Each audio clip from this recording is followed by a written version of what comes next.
ગુજરાતમાં હજુ ઠંડીનો ચમકારો રહેશે યથાવત. હવામાન વિભાગે કરી છે આગાહી.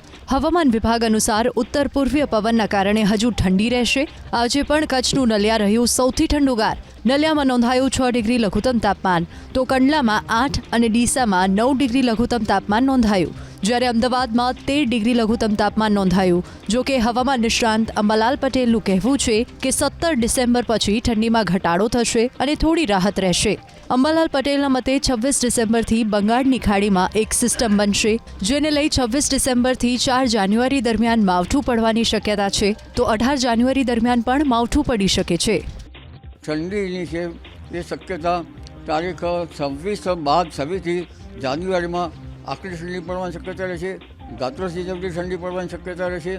એટલે હમણાં તારીખ 17મીથી દિવસનું તાપમાન ઊંચું જવાથી ઠંડી જાણે સવારના ભાગમાં બાદ કરતાં ઘટી ગઈ, જાણે ઠંડી ઘટી ગઈ હોય તેવું જણાશે. એટલે આ વખતે વાતાવરણમાં મોટા ફેરફાર થવાની શક્યતા રહેશે.